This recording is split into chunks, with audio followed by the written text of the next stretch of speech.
할렐루야. 오늘 8번째 시간 마지막입니다. 기쁘시죠? 누가 네 했어 지금. 그 질문하는 사람의 의도를 잘 파악해야 됩니다. 하나님 말씀에도 이 말씀하시는 분의 의도를 잘 파악하셔야 됩니다. 만약에 누가 이 편지를 받는 사람이고 누가 이 편지를 썼는지 모른 채 편지를 보면요, 그 오해하기도 쉽습니다. 예를 들면 제가 편지를 쓰는데 제가 쓰는 겁니다. 나는 당신에게 사랑에 빠졌다 이렇게 쓰면서 내가 물론 아내도 있고 결혼한 지 오래됐지만 당신이란 여자를 만나니까 내가 홀딱 빠져버렸다. 그러면 안 되는데 아내보다 당신을 더 사랑한다. 이런 편지 쓰면 됩니까? 안 됩니까?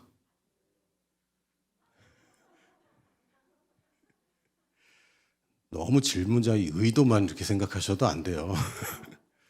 근데 그게 이 받는 사람이 제 딸입니다.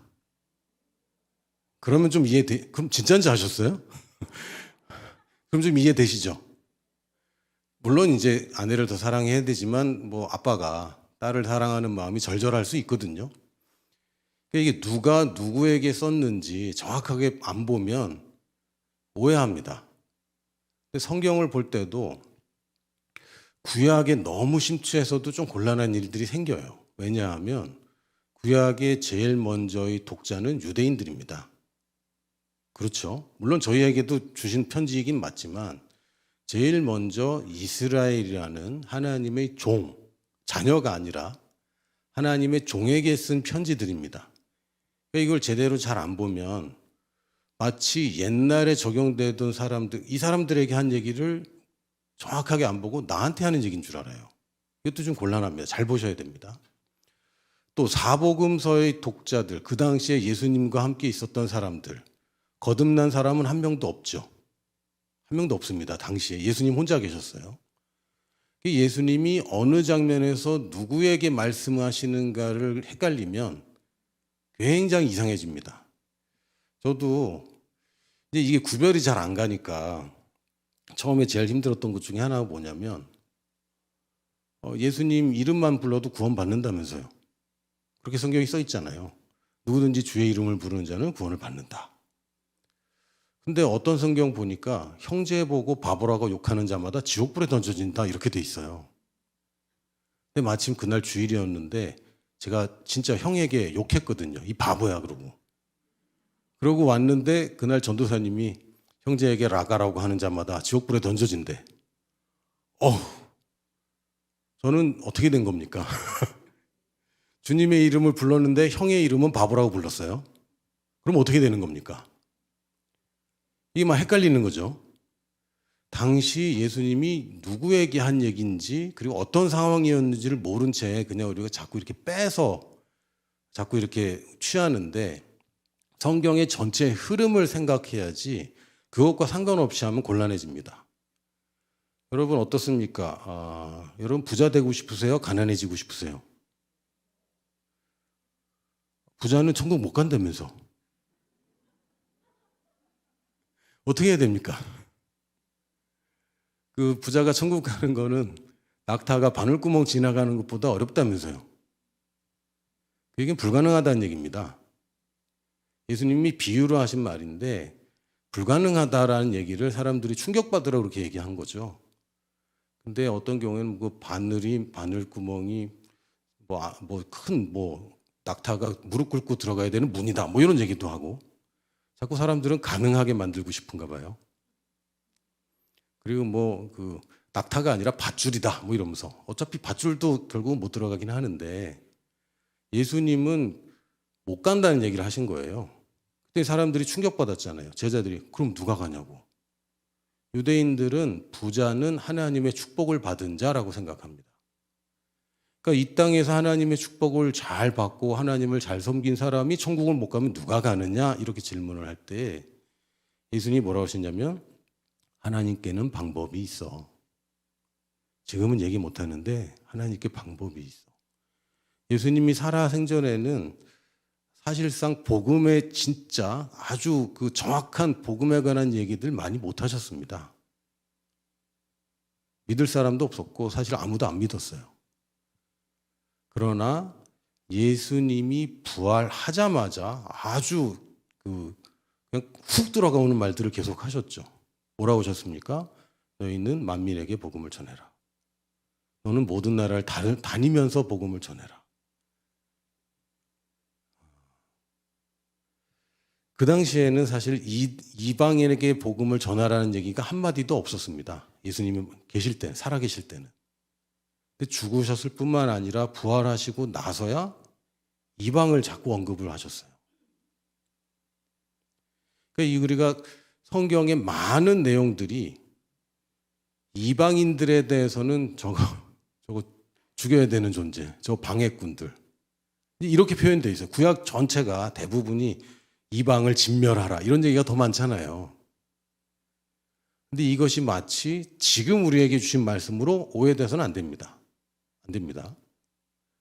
또한 사복음서에서 예수님이 선교를 강조 안 하셨다고 예수님이 그렇게 많이 말씀을 안 하셨는데 대부분은 유대인들의 구원만을 얘기하셨고 이방인들 얘기를 안 하셨는데 왜 자꾸 선교 얘기를 하냐.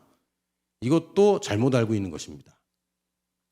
구약 전체를 우리가 정리를 했잖아요. 첫 시간, 둘째 시간에. 구약 전체의 가장 큰 목적은 메시아가 온다는 겁니다. 사복음서의 내용은 메시아가 바로 예수다 이런 얘기입니다. 그리고 그 이후의 모든 얘기는 예수님 다시 오신다 이겁니다. 지금 아직 성취되지 않은 약속의 시대에 있는데 구약에서 약속했고 또 예수님이 약속했고 모든 것이 다 성취됐습니다. 오직 하나만 남았습니다. 뭐냐면 예수님 다시 오는 거예요. 예수님 다시 오는 얘기만 하면 사람들은 언제요? 라는 질문을 많이 하죠. 잘못된 질문이에요. 지금 예수님이 하시는 얘기랑 전혀 상관없는 얘기에 자꾸 몰두하는 겁니다. 언제입니까? 언제입니까? 언젠지가 중요한 게 아니라 내가 무엇을 하느냐가 중요한 겁니다. 예수님이 다시 오실 거기 때문에 나는 기필코 깨어 있어서 구원받아야 돼. 이것도 잘못된 접근 방식입니다. 왜냐하면 마태복음 24장 14절에 이 천국 복음이 모든 민족에게 증언되기 위하여 온 세상에 전파되리니 그제야 끝이 오리라. 이게 우리가 들어야 되는 방향입니다. 예수님 오시는 게 두렵기도 하고 좀 늦게 왔으면 좋겠기도 하고 하지만 하나님의 뜻이 하나님의 소원이 지금 예수님이 지금 아주 기다리고 계시는 그것이 다시 오시는 것인데 교회가 그리스도인 몸된 교회가 모든 민족에게 복음을 증언하는 일에 우리가 힘을 쓰지 않는다면 이건 사실상 반역자들입니다. 왕이 대관식을 하려고 준비를 시켰는데 그걸 지연시키고 있다면 이거는 진짜 신하들이 아니죠. 우리가 제대로 알아야 됩니다. 지금 이 시대의 마지막 남은 과업은 모든 민족에게 복음을 전하는 것입니다. 모든 사람을 구원하는 것은 못합니다. 왜? 또 태어나고 할 수가 없어요. 그러나 모든 민족에게 복음을 증언하는 것은 가능한 일입니다. 그리고 참 감사하게도 이제 인터넷이 발달하고 여러 가지 통신수단이 발달하면서 이게 얼마 그냥 긴 시간 아니고 그냥 한순간에 그냥 획가닥 하면 다 전할 수도 있는 그런 가능성의 시대에 살고 있고요. 지금 굉장히 시급한 것은 우리가 지금 빨리 뭘 해야 된다.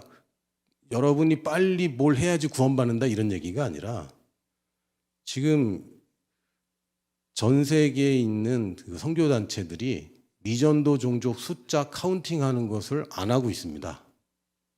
이제 별 의미가 없어요. 거의 다 복음이 코앞에까지 가 있기 때문에 지금 몇 종족 남았다라는 얘기를 이제 하지 않습니다. 제가 배울 때만 해도 12,000 종족부터 시작해서 9,000 종족 남았다, 6,000 종족 남았다, 3,000 종족 남았다, 뭐 이런 얘기까지 나왔었는데요. 21세기 들어서 3,000 종족 뭐 어쩌고 하다가 최근에 한 10년 동안은 몇 종족 남았다는 얘기가 아예 없어졌습니다. 선교계에서. 이제 얼마 안 남은 것 같습니다. 그럴 때 우리의 자세는 어떡하지? 큰일 났다. 이게 아니라 야, 빨리 타야 되겠다. 빨리 타야 되겠다. 지금이라도 빨리 해야 되겠다. 근데 감사한 것은 예수님의 방식이 오전 9시부터 와서 일학은 오후 5시에 와서 일학은 품삯이 똑같더라고요. 할렐루야. 선교가 굉장히 힘든 시절도 있었습니다. 정보도 없고 선교는 아주 특별한 교회와 특별한 선교사들이 하던 시대도 있었습니다. 근데 그렇게 해서는 선교가 끝날 수가 없죠. 우리는 이제 선교를 시작하는 그런 방향이 아니라 선교를 끝내는 방향으로 가는 겁니다. 이제 마지막 시대입니다, 우리가. 드디어 선교의 완성을 이거 되겠는데 라고 가시적으로 보는 최초의 시대입니다. 선교 얘기하면 다 이거 되겠나, 힘든데 내가 살아서 되겠나, 이런 시대였습니다. 지금까지 역사가 2000년 동안 한 번도 이거 내가 보겠는데 하던 그런 확신이 없었어요. 근데 대단한 선교사나 대단히 믿음 좋은 분 아니더라도 지금 교회 내에서도 각 성도들 마음속에 예수님 올 것 같은데?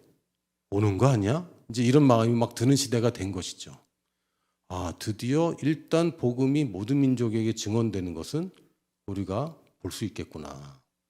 이제 물리적인 환경은 다 조성이 됐습니다. 이제 선교에 동참하는 사람들 수만 채워주면 됩니다. 할렐루야. 별로 기분이 안 좋으세요? 지금 마지막으로 모집하고 있는 겁니다. 딸랑딸랑. 자, 빨리 타세요. 빨리 타세요. 이 좋은 걸 놓치시면 안 됩니다. 굉장히 후회하실 거예요. 굉장히 후회하실 거예요. 우리가 이제 앞으로 많은 날들이 남아있는 것 같지가 않습니다. 우리 지금 나이가 몇 살이든 그냥 남은 인생이 다 비슷할 수도 있어요. 그런 시대입니다. 제가 언제인지 얘기하는 순간 이단이잖아요. 그렇게 얘기하면 이단인데 또 주님께서는 잘 보면 시절을 분별할 수 있다라고 얘기하셨거든요. 그래서 언제인지 얘기하는 것은 좀 잘못된 관점이지만 이거 가깝다. 이거는 얘기할 수 있습니다. 아직도 많은 교회에서 많은 선교단체에서 시작하는 선교를 합니다. 시작하는 선교와 끝내는 선교는 다릅니다. 접근 방식이 달라요. 시작하는 선교는 어떻게든 시작만 빨리 하고 시작만 제대로 하는 시작이 쉬운 쪽으로 자꾸 들어갑니다. 지금까지 우리 선교가 그런 식으로 많이 진행을 했습니다. 여러분, 복음을 들고 가면 부자들이 관심이 있을까요? 그 나라에 가난한 사람들이 관심이 있을까요? 가난한 사람들이 관심이 많습니다. 그래서 시작을 하려면요, 선교를 시작하는 관점에서 보면 그들의 필요를 채워주는 쪽으로 접근을 합니다. 지금 우리가 가지고 있는 대부분의 선교 생각이 이쪽입니다. 근데 문제가 뭐냐면 가난하고 교육 수준이 낮고 또 사회적인 지위나 계층이 낮을수록 복음은 잘 받아들이는데 자립하기가 더 어려워요. 그렇죠? 아무래도 그럴 겁니다. 그래도 기적적으로 믿음으로. 근데 실제로 선교 역사를 보면 가장 성공적인 선교 국가가 사실은 대한민국이죠. 선교지였는데 100년이 되기 전에 선교사를 대량으로 보내기 시작한 유일한 나라. 이게 저희 한국입니다. 선교 역사가 근대 선교의 최초를 윌리엄 캐리라고 보고요. 이분이 하신 나라가 인도입니다. 인도에서 선교사님들이 나오기 시작했습니다. 그런데 여전히 선교할 것들은 굉장히 많은 거죠. 200년이 훨씬 넘었는데도 여전히 선교사가 필요한 나라입니다. 인도에 복음이 증거될 때 이 불가촉 천민들이 복음을 많이 받아들였습니다. 그러다 보니까 인도 분들한테는 이건 지배국가인 영국의 종교, 그리고 저거는 못 사는 사람들 믿는 종교, 이렇게 돼버리는 거예요. 그러다 보니까 이분들이 빠른 시간 내에 자립을 할 수 있는 환경이 안 되다 보니까 계속해서 오래 걸리게 되었어요. 근데 선교사님, 그래도 모든 사람을 다 사랑하시잖아요. 가난한 사람들을 사랑하시잖아요. 맞습니다. 그걸 하지 말라는 얘기가 아니에요. 근데 예수님은 어떻게 하셨는지를 잘 봐야 됩니다. 예수님이 가난한 사람들 중에서 제자를 뽑은 적이 없어요. 그렇죠? 왜요? 배를 버리고 왔잖아요. 배가 있는 사람이 제자가 된 것이지 자기 배 없이 삭군이던 어부가 제자가 된 게 아닙니다. 일하던 현장에서 예수님이 부를 때 그걸 다 던지고 왔지, 먹을 것이 없어서 병이 들어서 병 고침 받은 사람 중에서 제자가 나온 적이 없어요. 맞습니까? 예수님한테 뭘 받았기 때문에 제자가 된 사람이 아무도 없어요. 예수님이 제자가 된 사람들은 다 버리고 오는 사람들이지 받으려고 오는 사람들이 없었습니다. 그럼 예수님이 받으려고 오는 사람들을 그럼 사랑하지 않냐? 사랑하셨죠. 그러나 우선순위는 어디 있었습니까? 제자들에게 있었습니다. 그 때로는 무리들을 피해서 도망 다니셨어요. 살짝 좀 실망했어요. 예수님이 막 도망 다녀. 사람들이 쫓아오니까 배 타고 도망가. 약간 좀, 여러분 어떠세요? 선교사가 그러고 다니면 여러분들이 저 선교사님 좀 이상하다 이런 생각 안 들까요? 우리가 생각하는 선교사님들은 가난한 사람들 직접 만나주고 더러운 아이들 직접 안아주고 뭔가를 직접 해야지 훌륭한 선교사 아닙니까? 어떻게 보세요? 선교사는 아무것도 안 하고 제자들 다 시켜. 이건 훌륭한 선교사라고 잘 안 본단 말이에요. 근데 예수님의 모델은요, 3년 안에 이항까지 다 시켜놓고 예수님 그냥 딱 떠나는 겁니다. 이게 성공적인 선교입니다. 그래서 예수님 떠나고 나서 망했습니까? 아니죠. 사역이 더 커졌죠. 훨씬 더 잘 됐습니다. 이게 우리가 바라보는 선교입니다. 그러니까 예수님은 사역을 시작할 때부터 끝내는 거를 염두에 두고 끝내는 걸 목적으로 하셨어요. 3년 반 후에 끝나는 사역을 하셨습니다. 그래서 우리가 생각하던 그런 관점하고 좀 달라요. 예를 들면 예수님이 좀 베드로만 좋아해. 이런 생각 안 드세요? 저는 둘째인데 저희 할머니, 할아버지는 장남인 저희 형을 사랑하셨고 저희 아버지는 그 유일한 딸인 제 여동생을 사랑하셨어요. 나는 사랑 정말 받고 싶어서 그러나 외롭게 이렇게 살았습니다. 근데 제가 가만 보니까 성경을 보니까 저는 그게 민감하거든요. 그런 어린 시절을 살았기 때문에 누가 누구를 편애하면 바로 보여요. 둘째들 계시죠? 둘째들이 조금 그렇습니다. 근데 가만 보면 예수님 맨날 베드로야. 그리고 베드로만 그런 게 아니라 그 다음에 또 요한과 야고보를 그렇게 챙기세요. 전화상 갈 때 왜 3명만 데려가지?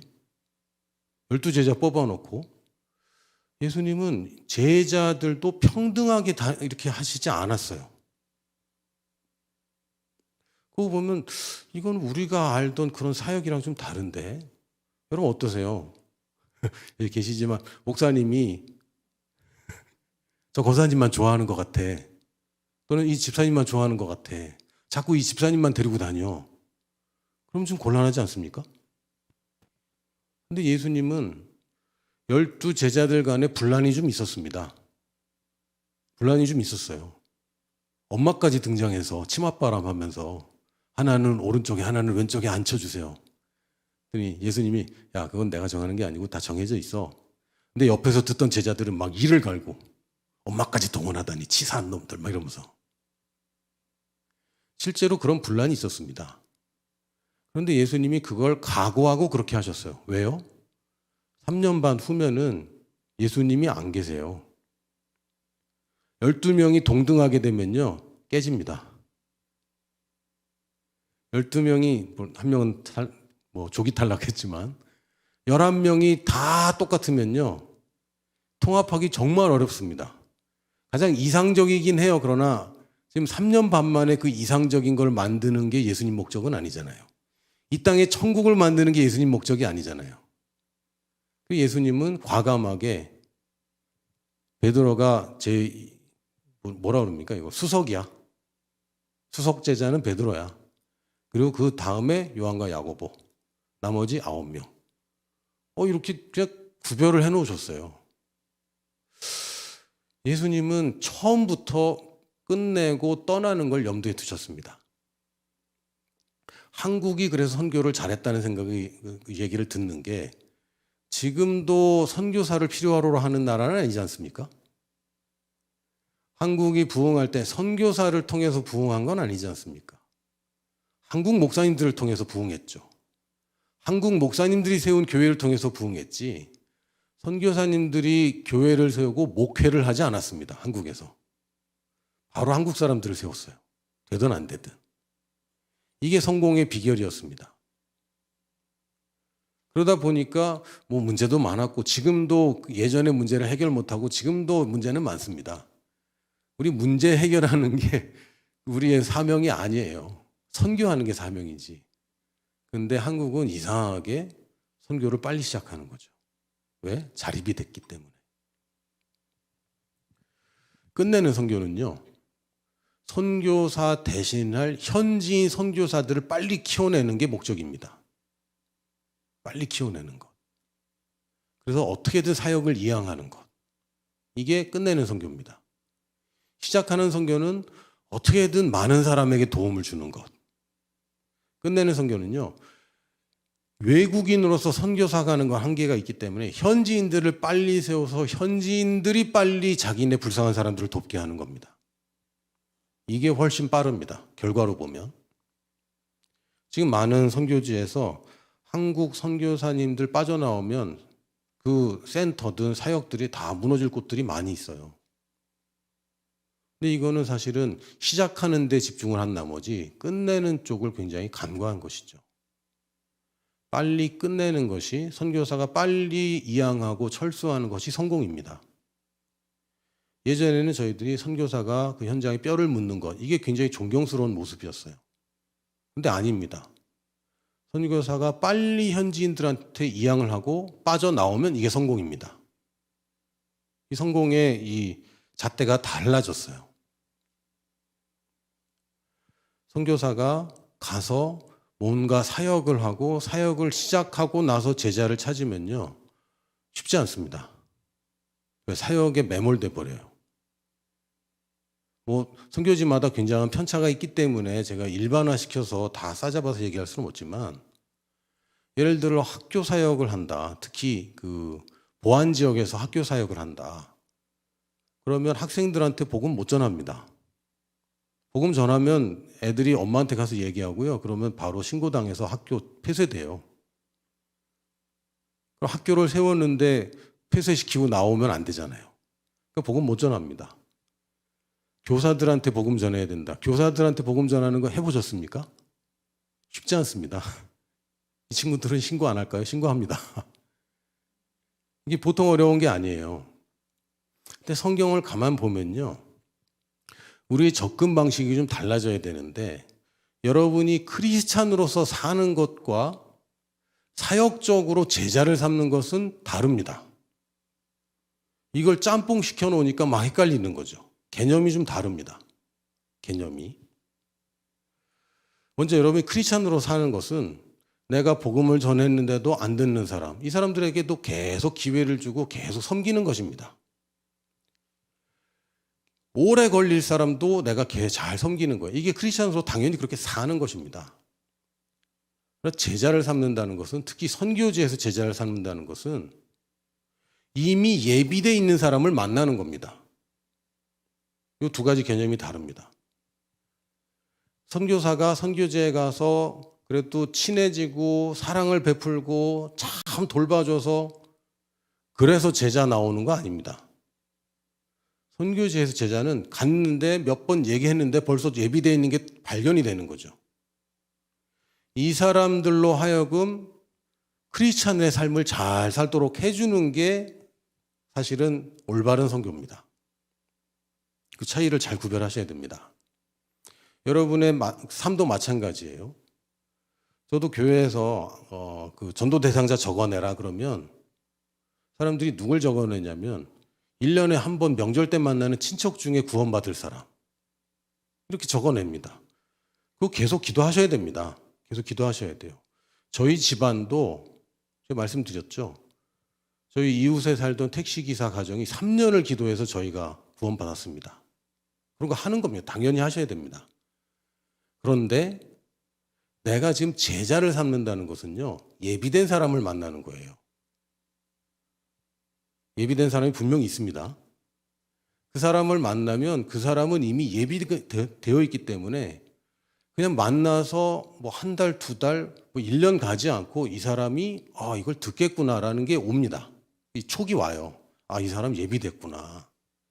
안 되는 사람 가지고 계속 사역을 통해서 몇 년 동안 하는 거 하십시오. 그러나 그걸 하지 말라는 얘기가 아니라 더 좋은 것은 이런 예비된 제자를 만나고 이 제자와 함께 이 사역을 같이 하는 거예요. 예수님이 그렇게 하셨어요. 예수님이 병 고쳐주고 떡 나눠주고 사람들 모집한 다음에 제자 뽑았습니까? 아니면 제자 뽑고 나서 시작하셨습니까? 예수님이 행하신 첫 번째 기적이 가나 혼인잔치의 기적이라고 기록되어 있는데 성경을 보면 거기 제자들이 다 같이 앉아 있어요. 이미 뽑아놨습니다. 예수님이. 예수님이 사역을 본격적으로 시작하기 전에 이미 제자를 뽑았고 사역을 시작하는 것부터 제자들과 함께 했기 때문에 제자들이 놔둬도 이 사람들이 다 할 줄 아는 거죠. 창업을 같이 했거든. 내가 뭔가를 만들어 놓고 거기서 오는 사람들을 교육시켜서 제자를 삼아서 이양을 하려면 이 사람들을 처음부터 가르쳐야 되는데 처음부터 가르칠 방법이 없어요. 왜? 처음은 이미 지나갔기 때문에. 이해하셨습니까? 그래서 우리가 선교를 끝내는 쪽으로 자꾸 가야 됩니다. 끝내는 쪽으로. 어떻게 하면 예를 들면 뭐 제가 라오스에 있었기 때문에 라오스에 선교사를 보냈는데 이 선교사가 빨리 이양하고 나올 수 있는 그림을 가질 것인가? 이걸 생각해야죠. 이걸 생각해야 됩니다. 어떻게 하면 어떤 선교사를 보내야 여기 빨리 이양을 하고 돌아올 것인가? 이런 생각을 해야 됩니다.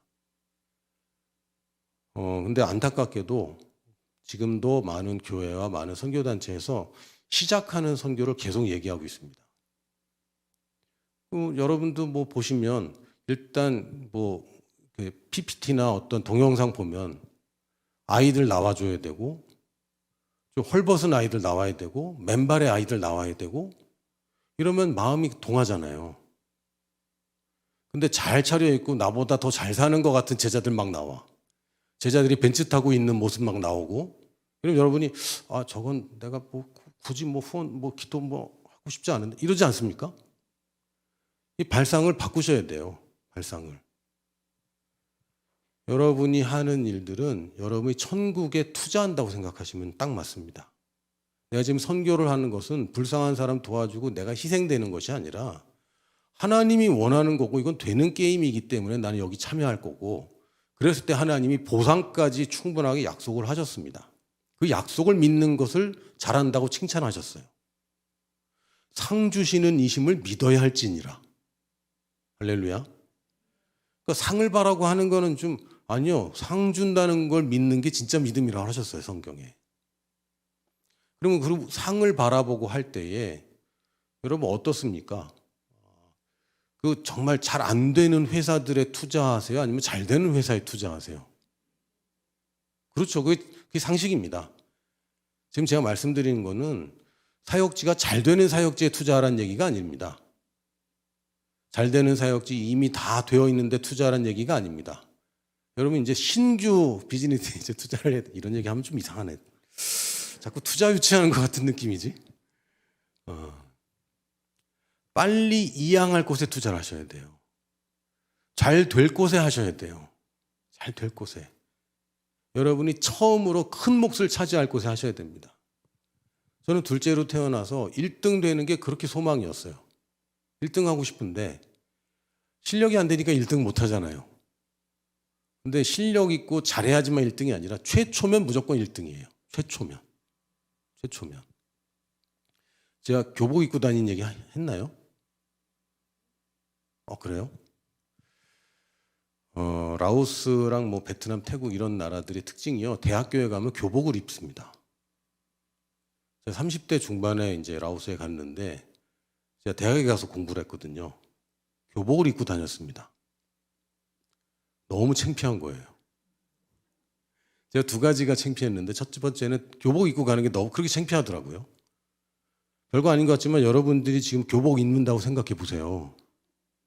끔찍하잖아요. 나도 끔찍했단 말이에요.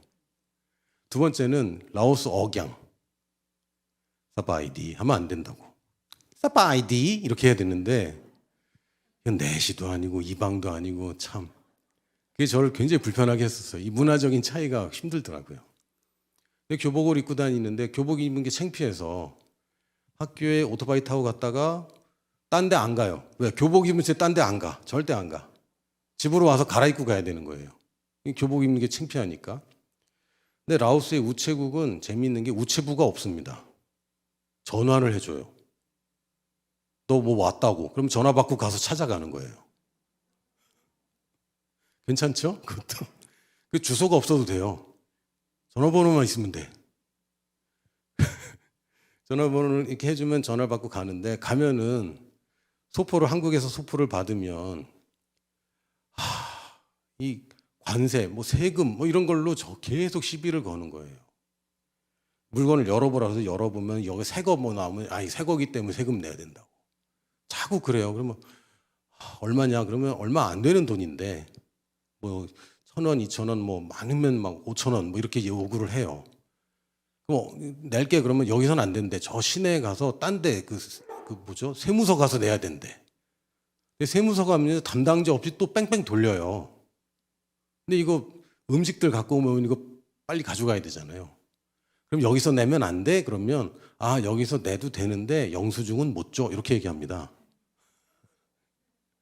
이게 내가 내면 이렇게 들어가는 거예요. 그걸 아는데 제가 지금 같으면 안 그럴 텐데 그때는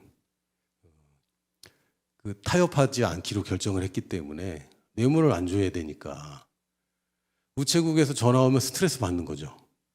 한국에서 뭐 보내준다면 제발 헌걸로 보내라. 쓰던 걸 보내주세요. 근데 또 성도님들 입장에서는 어떻게 쓰던 걸 보내 또 굳이 새 걸로 보내주자. 그러면 이제 가서 이제 실랑이를 하는 거죠. 그 얻어내는 방법이 있습니다. 돈 안 주고 뭐냐면 그냥 옆에 서서 끝까지 달라 그러면 결국은 줍니다. 시간이 좀 오래 걸릴 뿐이지. 그럼 줘 그러면 아예 안 된대 막. 아 얼른 줘 나 바빠 시간 없어 저 뭐 썩는 거야 빨리 줘. 아 우리 애들 기다려 빨리 줘 가야 돼 빨리 줘. 이러면요 이 사람이 아예 안 돼 그러면서 일어나서 슬그머니 딴 데 나가버려요. 옆에 있는 사람이 빨리 가져가 이렇게 해주는 거죠. 자기가 안 된다고 그랬는데 된다고 할 수는 없잖아요. 슬쩍 피해주고 이게 이제 패턴이에요. 그러니까 우체국만 가면은 2시간 잡고 가는 거죠. 가서 이제 주세요, 주시옵소서 뭐 이러고 있는데 한 번은 학교에 있는데 제가 그토록 기다리던 그 소포가 하나 왔어요. 여러분 그거 아세요? 한국 그 미혼 여성들이 가장 선호하는 그 직업, 남성 직업 모르세요? 택배, 쿠팡, 결혼 상대 말고 그냥 선호한다고요. 그냥 그렇게 기다려지잖아. 안 그러세요? 나는 세제 시켜놓고도 왜 안 오지 하고 막 기다려지던데. 근데 제가 그 갖고 싶은 물건 하나 주문한 게 있어요. 근데 이게 왔다는 거죠. 그래서 제가 뭐 너무 기분이 좋아갖고 교복을 입은 채에 우체국을 간 거예요. 원래 그러지 않는데 교복을 입고 갔는데 이 지금까지 나랑 맨날 실갱이 하던 그 직원이 날 보더니 너 서울대생이야? 그러더라고요. 거기선 서울대니까 서울대야. 무슨 과니? 그래서 나 국어 국문학까지. 그랬더니 그래서 네가 말을 잘하는구나. 그러면서 야 빨리 가져가. 이게 통하네. 희소성 있잖아요. 외국인 중에 서울대 다니면서 교복 입고 다니는 사람이 찾아볼 수가 없는데 내가 그런 사람인 거죠. 그때부터 우체국에서 전화 오면 교복으로 입습니다. 관공서 가면 되게 편해져요. 그래서 그 사실을 알게 된 많은 선교사님들이 다 교복을 입기 시작했어요. 지금은 잘 안 통합니다. 근데 최초로 가면 이런 혜택이 많은 거죠. 무슨 얘기하다 이렇게 됐지? 처음이요. 1등 하면 된다고 1등. 남이 안 하던 거 1등 하면 됩니다. 우리가 지금 선교를 얘기할 때 그냥 남들 다 하니까 하는 이런 생각을 하면 지금 선교를 지금 잘 모르는 겁니다. 저걸 내가 어떻게 하면 더 할까? 어떻게 하면 내가 좀 더 직접적인 걸 할까? 어떻게 하면 더 늘릴까? 이런 생각을 하셔야 돼요. 이게 그렇게 중요한 거라고 성경이 그렇게 우리가 성경을 믿는다면 예수님이 하신 말씀이 맞다면 예수님이 부활하신 게 맞고 다시 온다고 그랬는데 그러면 오는 게 맞잖아요. 그러면 우리가 해야 될 일은 가장 중요한 것이 선교입니다. 그 나머지 것들은 따라해 볼까요? 사소한 것. 사실은 사소한 거예요. 중요하게 여겨지는데 사소한 거예요. 굉장히 사소한 겁니다. 근데 사소한 게 왜 이렇게 커 보이는지. 그거 사소한 겁니다. 지금 내가 지금 고민하는 거 그거 사소한 겁니다. 지금 왕의 대관식 앞에서 제 아들이 결혼하는데요. 사소한 게 돼버려요. 제가 밭을 샀는데요. 사소한 게 됩니다. 제가 밭을 가놓고 씨를 뿌려야 되는데요. 사소한 게 됩니다. 왕의 부름 앞에서는. 선교는 왕의 부름입니다. 그럼 우리가 선교를 어떻게 할까? 어떻게 하는 것이 좋은 선교인가? 선교하면 사람들이 가는 것이라고 생각합니다. 오늘 그 말씀을 좀 드리려고 그래요. 이거 바꿔야 됩니다. 선교하면 간다 이렇게 표현하는데 아닙니다. 로마서 10장 13절에서 15절을 보면요. 정확하게 나와 있습니다. 13절에 누구든지 주의 이름을 부르는 자는 구원을 받으리라. 14절에 야 근데 부르려면 믿어야지 부르지. 그런즉 그들이 믿지 아니하는 일을 어찌 부르리요. 야 근데 믿으려면 누가 들어야지 믿지. 믿으면 들으면서 난다고 돼 있잖아요. 듣지도 못한 일을 어떻게 믿겠냐. 전파하는 사람이 없으면 어떻게 듣겠냐. 그러니까 이게 구원을 받는데 누구든지 주의 이름을 부르기만 하면 구원받는 아주 구원의 문턱을 최대한도로 낮춰놨어요. 누구나 쉽게 구원받을 수 있도록. 그러는데 문제는 뭐야? 믿어야 부르지. 들어야 믿지. 전파하는 자가 없는데 어떻게 듣냐. 여기서 끝이 아닙니다. 15절에 보내심을 받지 아니하였으면 어찌 전파하리요. 보내야 전파하지. 우리는 간다고 생각했는데요. 아닙니다. 보내야지 가는 겁니다. 보내기 전에 가는 거, 보내는 사람 없는데 가는 거, 그거는 일단은 선교사는 아닙니다. 선교 사역을 할 수는 있어도 어포스톨로스, 사도라고 번역되어 있는 어포스톨로스의 뜻이 뭡니까? 보냄받은 자는 뜻입니다. 성경에서도 보면 예수님이 제자들이라고 표현이 되어 있다가 예수님이 둘씩 짝지어서 보낼 때부터 사도라고 부릅니다. 그냥 가는 거 아니에요. 보내야 가는 겁니다. 근데 거기서 끝나는 게 아니라 또 근데 분명 보내는 게 먼저야. 보내심을 받지 아니했으면 어찌 전파하리요 해놓고선 기록된 바 아름답도다 좋은 소식을 전하는 자들의 발휘함과 같으니라. 이건 또 뭐야? 아름다운 건 또 가는 사람들이네. 보내는 게 먼저인데 발이 아름다운 건 간 사람들이에요. 이게 뭐 같으냐면 여러분 혹시 축구 좋아하세요? 요새는 뭐 여성 축구 뭐 이런 프로그램도 있는 것 같더라고요. 축구를 하는 것도 좋아하시고 뭐 보는 것도 좋아하실 텐데 저는 여러분 뭐 보시면 알겠지만 그 축구를 즐겨하는 사람은 아닙니다. 축구를 생각하면 저는 이성적으로 좀 되게 우스꽝스럽다. 하나님이 주신 손이 있는데 왜 발로만 저럴까? 되게 마음이 불편하다. 그리고 11명이나 할 필요가 있을까? 그냥 1대1로 빨리 게임을 끝내지. 굳이 골대는 왜 이렇게 크게 만들어? 좀 작게 하든지. 그래놓고 크게 만들었고 또 누구 보고 지키래. 좀 합리적이지가 않다. 게임 자체가. 농담이고요. 여러분 저도 축구 잘 모르는데 손흥민 선수는 압니다. 유명하니까. 그 토트넘인가요? 맞나요? 지금도 토트넘에 있는 거 맞죠? 워낙 관심이 없어요. 저는 토트넘이 햄 회사인 줄 알았어요. 토트넘햄이라고 써 있어서. 토트넘이 있는데 만약에 그 팀 이름은 뭐예요? 잘 몰라. 어쨌든 토트넘이 팀인가? 이 정도로 모릅니다. 죄송해요. 토트넘 팀이 이겼다. 그럼 누구의 승리입니까? 누구의 승리죠? 선수들의 승리입니까? 감독의 승리입니까? 팬들의 승리인가요? 누구의 승리죠? 네? 구단주의 승리입니다.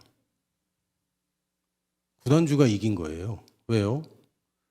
다른 사람들 다 혜택 받으면서 경기한 거잖아요. 보상을 다 받았잖아요. 누가 선수들 연봉 주고, 누가 선수들 호텔 재워주고, 비행기 태워주고, 누가 돈을 쓰면서 경기를 했습니까? 구단주죠. 승리자는 구단주가 승리자입니다. 근데 박수는 누가 받죠? 선수들이 받죠. 원래 그런 겁니다. 지금 이 얘기하는 거예요. 보내는 자가 주체입니다. 가는 자가 주체가 아니에요. 선교의 주체는 교회입니다.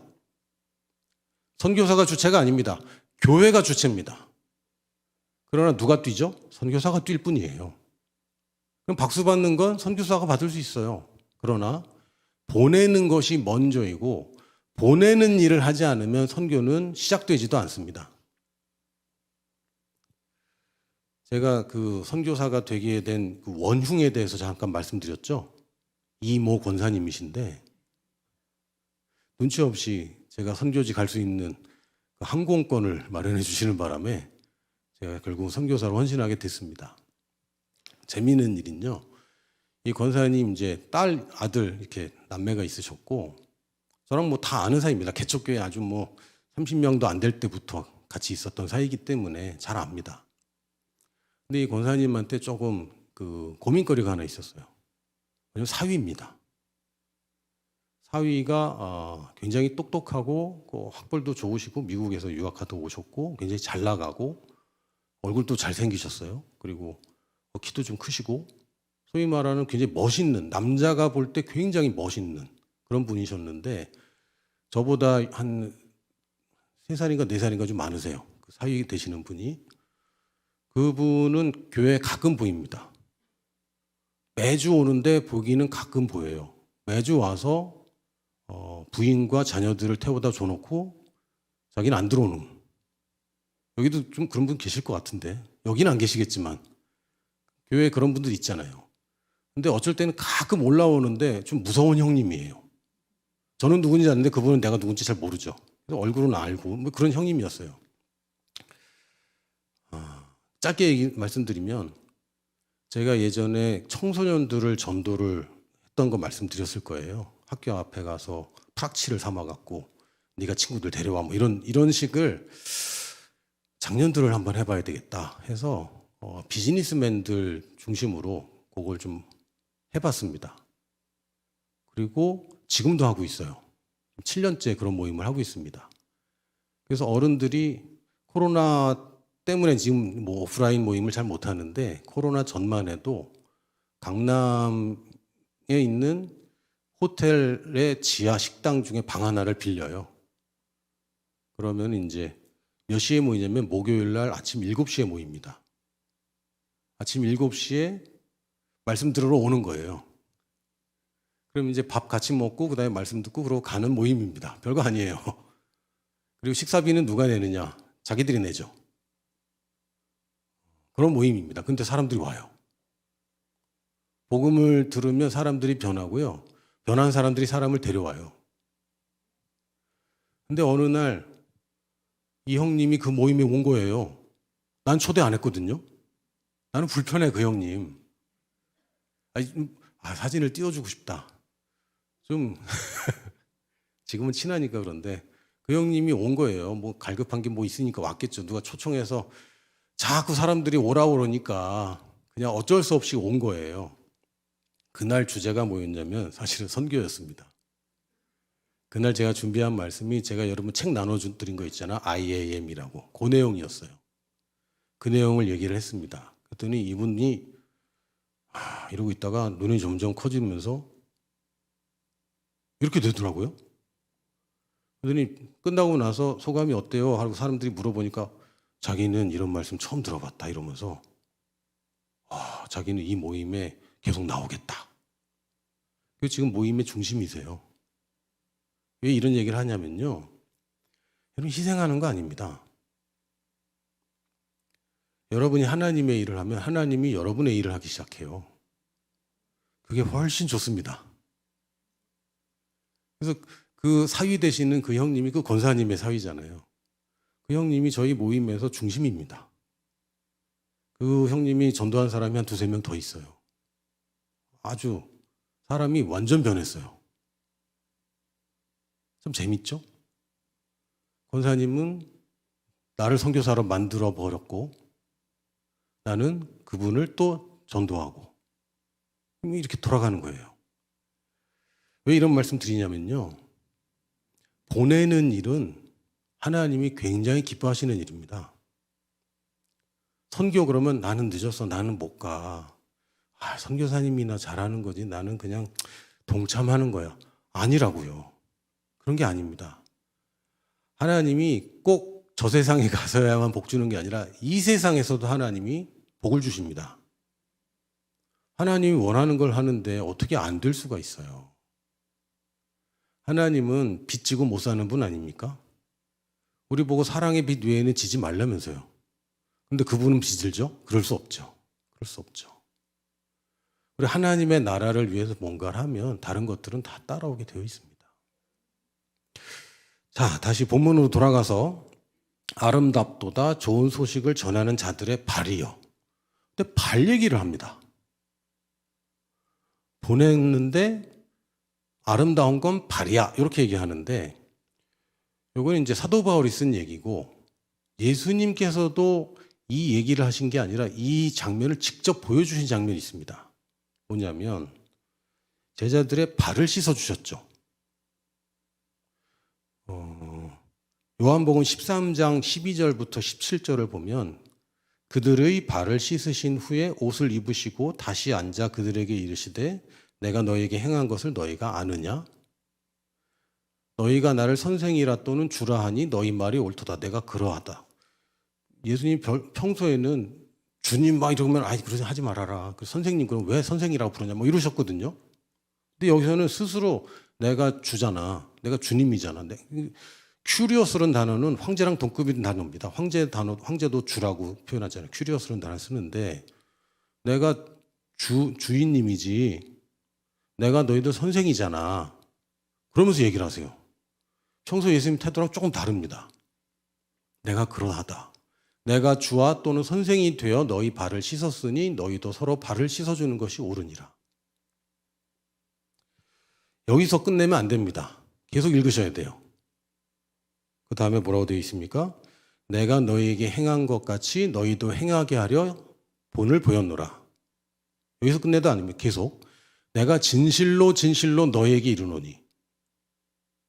예수님이 그냥 말씀하실 때 있고요. 진실로 내게 명하노니 이럴 때 있고요. 진실로 진실로 내가 명하노니 이럴 때 있습니다. 진실로 진실로 나오면 무조건 줄 치셔야 돼요. 시험에 나오는 거거든 이거. 그냥 제가 진짜로 말씀드릴게요. 그럼 여러분이 저 사람이 중요한 얘기하는구나 이렇게 하는 게 상식이잖아요. 진실로 진실로 너희에게 이르노니 종이 주인보다 크지 못하고 보냄을 받은 자가 보낸 자보다 크지 못하다. 아니 종이 주인보다 크지 못하다. 이게 뭘 강조할 얘기입니까? 당연한 거 아닙니까? 종이 큽니까? 주인이 큽니까? 주인이 크죠 당연히. 그걸 왜 진실로 얘기를 해? 그게 아니라 그 다음 장면이 있는 거죠. 보냄을 받은 자가 보낸 자보다 크지 못하다. 보낸 자와 보냄 받은 자 얘기를 하는 겁니다. 누가 큰 자입니까? 보내는 자가. 누가 주인이란 얘기죠? 종과 주인, 보냄 받은 자와 보낸 자. 이게 예수님이 진실로 이거 중요한 거야. 이거 헷갈리기 쉬운 거야. 사람들이 착각하는 거야. 보낸 자가 주인이란 얘기입니다. 이거 모르고 선교 많이 했습니다. 선교사가 주인인 줄 알았어요. 우리는 그냥 돕는 자들이고. 선교사가 잘 하도록 우리는 그냥 선교사의 보조라고 생각했습니다. 근데 예수님 그렇게 말씀 안 하셨어요. 보낸 자가 주인이잖아. 보냄받은 자는 종이잖아. 근데 발은 누가 누굴 씻어줘요? 주인이 종을 씻어주는 거예요. 발은 누가 누굴 씻어주냐면 교회가 선교사의 발을 씻어주는 겁니다. 근데 그렇다고 교회가 종 노릇하는 거 아니죠. 주인 노릇하는 겁니다. 그러면서 17절에 얘기합니다. 너희가 이것을 알고 행하면 복이 있으리라. 모르고 많이 합니다. 근데 왜 잘 안 되고 왜 삐걱거리고 그러죠? 모르고 하니까요. 알고 하는 게 복이 있다고 그랬습니다. 보내는 것이 선교의 시작입니다. 제가 이 강의를 이제 준비를 하면서 그 예전에 간사님 한 분이 계셨거든요. 그 간사님이 대표님 이거 그 강의 제목을 뭐라고 할까요? 그래서 강의 제목은 내 생각을 안 했는데. 그래서 제가 잘 모르면은 그냥 기도하고 뭐 주실 때까지 기도하면 주십니다. 아주 쉬워요. 시간이 좀 걸려도. 그냥 기도하고 강의 제목을 뭐라고 할까요? 뭐 이러고 이제 기다리고 있는데 성령님께서 감동을 주시기를 미전도 종족 이렇게 가르쳐 주시는 거예요. 그래서 아니 잠깐만요, 성령님. 지금 이거 보내는 거 얘기하는데 미전도 종족 얘기는 아니잖아요. 주제가 다르잖아요. 띄워주세요. 근데 미전도 종족 한자도 띄워주세요. 아름다울 미자입니다. 아름답도다 도를 전하는 종의 발이요.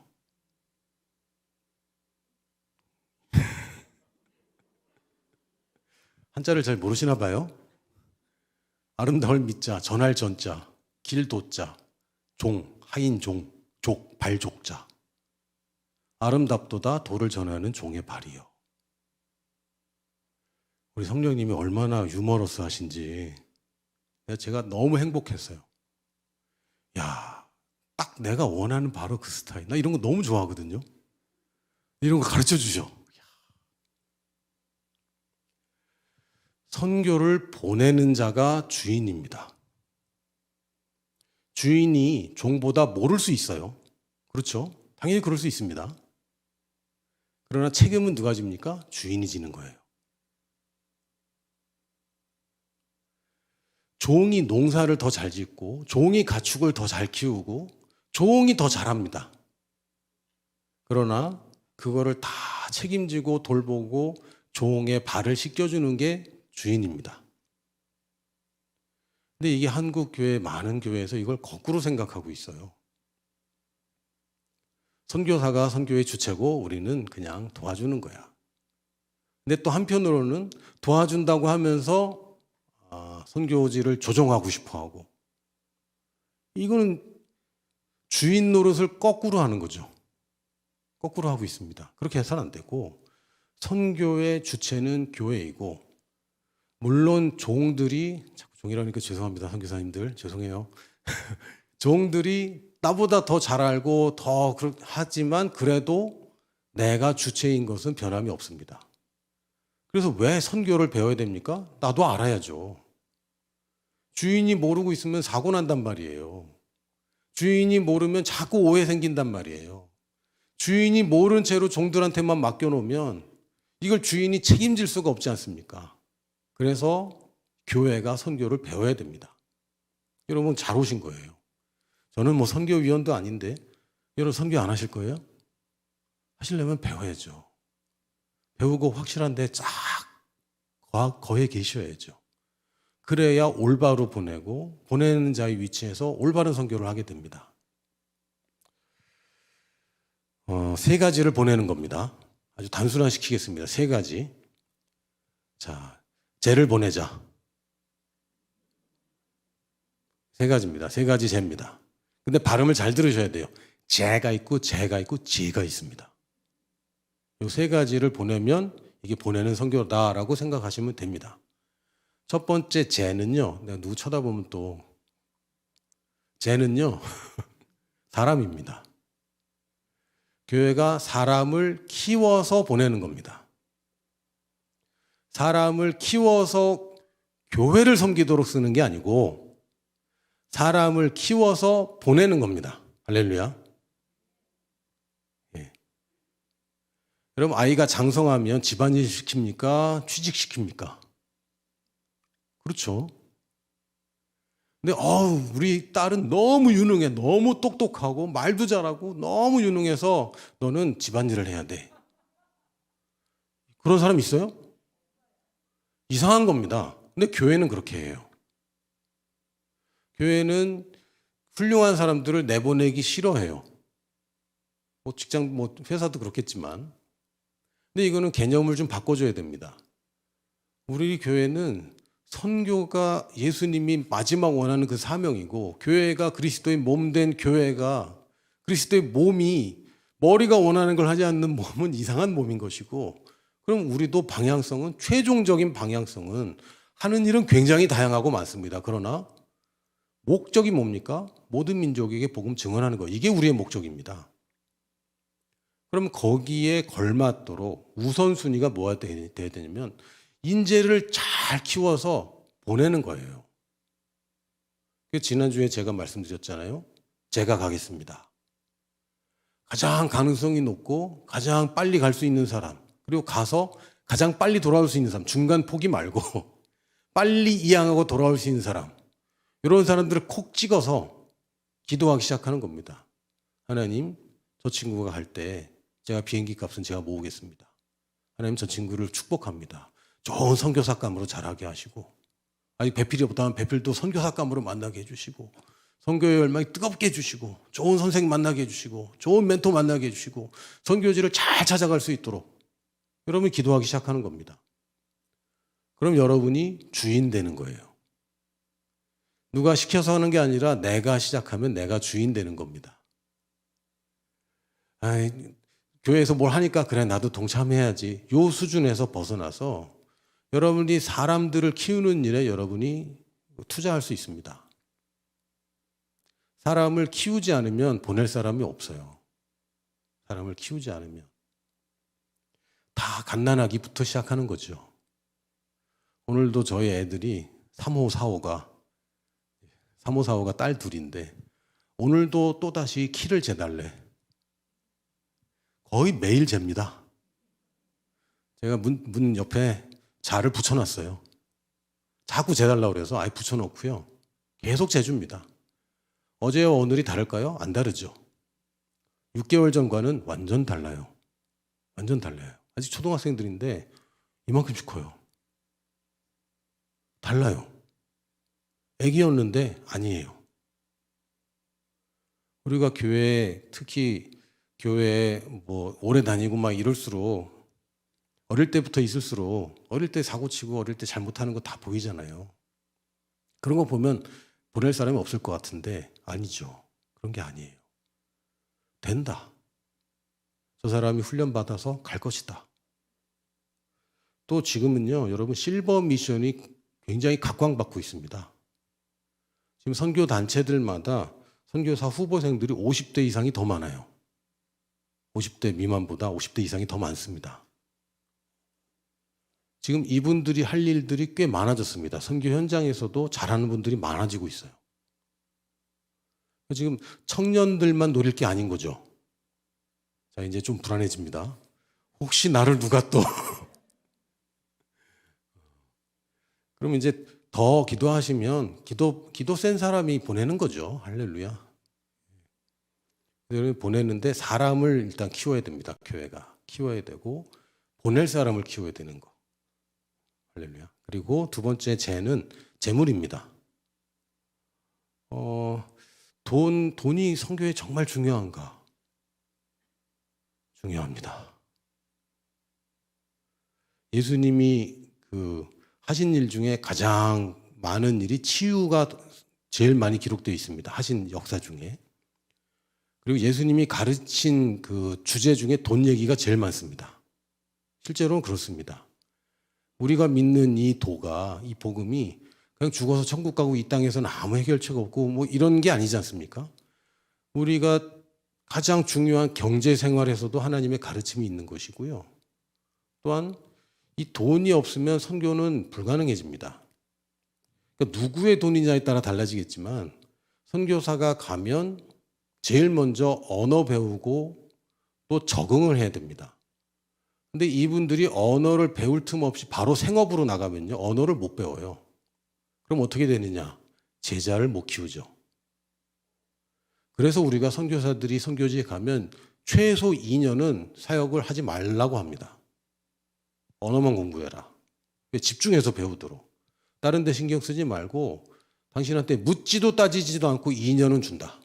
그래서 언어만 공부해라. 죽어라고 언어 공부해라. 근데 언어 못하면 큰일 나. 압박을 막 하죠. 스트레스 엄청 받아요. 첫 해가 제일 행복해. 둘째 때부터는 언어를 잘해야 되는데 막 스트레스 엄청 받죠. 근데 선교사들에게 우리가 충분하게 재물을 보내주지 않는다면 그분들이 이렇게 사역을 하는데 이렇게 부족한 것은 그건 하나님 뜻이 아닙니다. 예를 들면 하나님의 원리는요. 하나님의 일을 하는 사람이 조금 더 받도록 설계되어 있습니다. 그게 하나님 뜻입니다. 예를 들면 11조 같은 경우도 11조는 레위인들의 몫이라고 그랬거든요.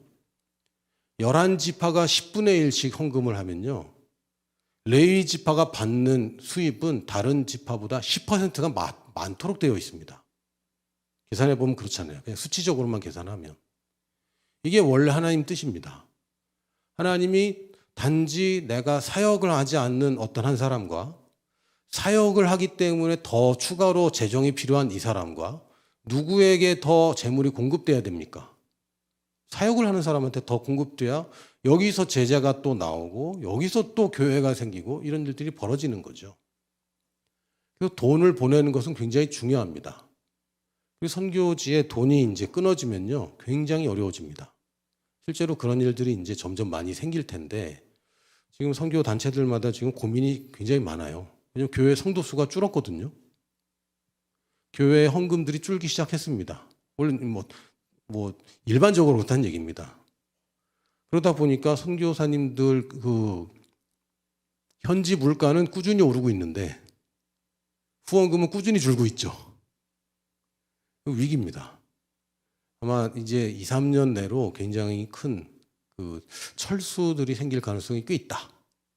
근데 이렇게 되면 우리는 지금 선교를 완성을 앞두고 다시 후퇴하는 거가 되는데 아니죠.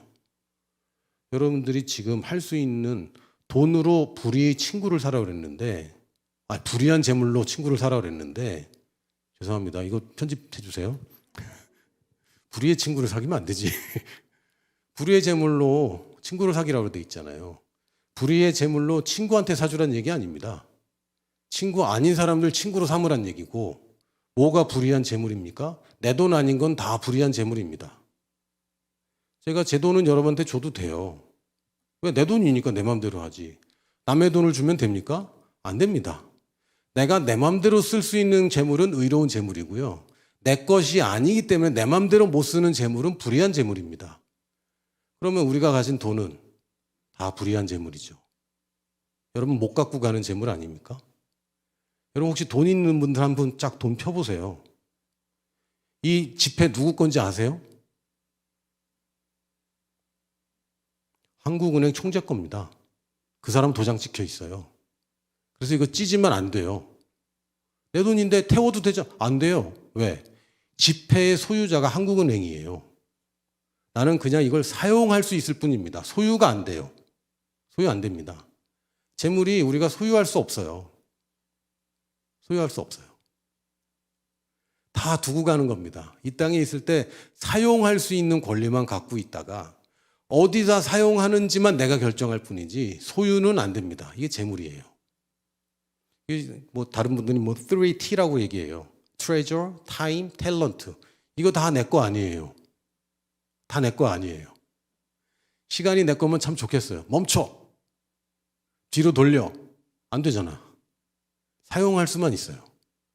달란트 여러분이 노력해서 받은 거 아니잖아요. 그냥 누가 준 거지. 태어나 보니까 내가 이걸 잘하네. 재능 있네. 발견되는 것일 뿐이지. 그리고 그거 사용 안 하면 아무 쓸모 없는 거죠. 이게 하나님이 내게 주신 인생이라는 것이고 그중에 재물도 들어있습니다. 자기 거라고 생각하는데 아닙니다. 하나님이 맡겨주신 것이고 내가 그걸로 친구를 사귀는 겁니다. 친구가 아닌 사람들. 근데 친구가 아닌 사람들은 어디 있습니까? 우리 같은 민족, 다 친구잖아요, 사실. 우리 민족이니까 우덜끼리 또 우리 사람끼리 뭐 친구입니다. 누가 친구가 아닌 사람입니까? 이방인들이 친구가 아닌 사람들이에요. 여러분이 만나지도 못했지만 여러분이 보내는 돈이 일을 합니다. 돈이라는 것은요, 나쁜 것도 아니고 좋은 것도 아닙니다. 그냥 수단일 뿐이고요. 돈이라는 것은 내 인생을 가치로 환산한 결과입니다. 누군가가 놀고 싶은데 가서 일했던 결과고요. 누구 대신 내가 몸 상해가면서 몸으로 때워서 받은 그것 가치가 돈으로 환산돼서 나한테 오는 겁니다. 저는 선교사만 복 받는다고 생각하지 않습니다. 선교사만 상 받는다고 생각하지 않습니다. 여러분의 인생을 바치면, 선교사는 시간을 그냥 자기 몸을, 자기 인생을 그냥 직접적으로 하나님께 드리는 것이지만 헌금도 여러분의 인생을 하나님께 바치는 것입니다. 맞습니까? 남아서 하는 거 아니잖아요. 쓸 수 있지만 안 쓴 거예요. 사고 싶지만 안 산 것이고, 다른 것들을 사소하게 여긴 결과로 하나님께 드리는 것입니다. 그래서 선교에 동참하는데 어떻게 보면 선교사로 가는 것과 기도하는 것과 헌금하는 것은 동일합니다. 왜요? 이것도 내 인생을 드리는 것이기 때문에. 할렐루야. 근데 저는 아직 마음이 없어서 헌금이 잘 안 돼요. 그럴 때 어떻게 하라고요? 돈을 보내면 마음은 생겨요. 할렐루야. 헌금을 과도하게 하면요, 마음이 그냥 생깁니다. 저한테 하라는 얘기는 아니니까요. 여러분, 선교의 기회가 생기면 누구보다 먼저 넉넉하게 하기 시작하십시오. 하나님이 분명히 갚아주십니다. 물론 내가 10,000원 했다고 100만 원으로 꼭 갚아주시진 않아요. 꼭 그런다는 보장은 없습니다. 근데 그런 일도 생겨요. 저는 그런 일 경험했습니다. 제가 전도사 시절에 제일 궁핍하죠, 사실. 제가 양평으로 학교를 다녔기 때문에 그때 기름값만 한 달에 25만 원 정도 들었습니다. 50km 왕복 100km 매일 다녀야 되니까. 그리고 저희는 어떻게 배웠냐면 11조 하는 만큼은 선교헌금 해야 되지 않아? 11조는 당연한 거고 선교헌금도 그만큼은 해야 되지 않아? 저는 그렇게 배웠거든요. 여러분, 그러라는 얘기 아닙니다. 제가 그렇게 배웠다는 얘기죠. 그래서 50만 원 그때 사례금 받았는데 11조 선교헌금 뛰면 40만 원. 거기서 기름값 하면은 25만 원 빼면 15만 원 남아요. 그거 가지고 이제 한 달을 밥값을 하고 이제 살아야 되는 거죠. 그러니까 10,000원이라는 게 굉장히 큰 시절이었어요, 저한테. 지금도 그렇지는 않습니다. 저를 막 측은한 눈빛으로 쳐다보시는데 아닙니다. 근데 그때는 그랬어요. 나도 좀 뭔가 이렇게 선교사님들 오시고 그러면 가난한 전도사한테는 기회가 안 오는 거예요. 교회에 선교사님 오시면 식사 대접 누가 합니까? 전도사님이 자기 돈으로 하는 경우 별로 못 보셨죠? 기회가 잘 안 오는 거예요. 근데 한 번은 선교사님이 건강검진 때문에 병원에 잠깐 입원을 하신 거예요. 중앙아시아 선교사님이셨는데, 그래서 어떤 집사님이 병문안 가는데 자기도 가겠냐고 그래서 저도 선교사님하고 교제하는 거 좋으니까 저도 가겠다고 갔죠. 근데 뭐 건강검진 뭐 거의 다 끝났고 아파서 입원한 게 아니니까 그냥 돌아다니셔도 되는데 밖에 가서 점심 사 먹재. 그래서 4명, 선교사님, 사모님, 그 집사님, 나 이렇게 넷이서 밥을 먹는데 5,000원짜리 먹은 거예요. 2만 원은 나도 좀 할 수 있을 것 같은데? 요 기회 놓치면 선교사님 대접 못할 것 같은데? 이런 생각이 막 드는 거죠. 그래서 일단은 그 집사님 을 막아야지 내가 이기니까. 내가 낼게 뭐 이런 거 있잖아요, 식당에서. 집사님은 저를 좋아하시는 분이고 또 사랑하시니까 아니 전도사님 무슨 돈 있냐고 막 이러면서 막 그러고 나는 제발 날 방해하지 말라고. 이 기회 놓치면 내가 대접할 길이 없다고. 일식집 가고 막 이러면 돈 많이 깨지거든요. 근데 병원 앞에 그냥 백반집이에요. 5,000원짜리. 그래서 제발 좀 도와달라고 나한테 한 번만 기회를 달라고. 그래서 제가 싸워서 그때 현금도 없고 그래서 카드로 2만 원을 긁었죠. 승리했다. 이렇게 기뻐했습니다. 뭐 대가를 바라지도 않고 참 기분이 좋았어요. 아무 대가 없이. 그러고 나서 시간이 흘렀는데 제가 그 중앙아시아 선교사님 계시는 곳에 아이들과 그 청년들과 단기 이제 선교 여행을 방문하게 된 거예요. 그래서 이제 뭐 이렇게 하고 뭐 선교사님이랑 둘이 잠깐 이제 밖에 나가서 대화를 하는데 선교사님이 나를 이렇게 쳐다보더니 한국 가면 좋은 일 있을 겁니다. 그러는 거예요. 뜬금없이. 뭐야, 예언 받은 거야, 뭐야. 그래서 아유, 그렇죠. 뭐 좋은 일 있겠죠. 이러고 말았어요. 뭐, 무슨 소리야. 그랬는데 한국 왔는데 저희 어머니가 야, 너 학교에서 전화 왔다. 학교에서 전화 오면 좋은 소식 아니잖아요, 보통. 학교에서 전화 왔는데 사실은 제가 그 선교여행 가기 전에 등록금 이제 해결해야 되니까 그 장학금을 참 노렸거든요. 근데 전화를 해보니까 우리는 1등만 줬어요. 학교가 조금해서. 내가 2등인 거예요. 근소한 차로. 그러니까 요번에 못 봤네. 그러면서 이제 갔다 왔단 말이죠. 학교에서 전화 왔대요. 그래서 무슨 일이죠? 전화했더니 장학금을 날 주기로 했대.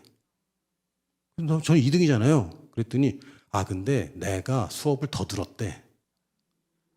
교수님들이 학교 역사는 처음으로 회의를 해서 2등을 주기로 한 거예요. 그래서 한 학기에 100만 원씩 줬거든요. 등록금 200만 원인데 100만 원씩 줬어요.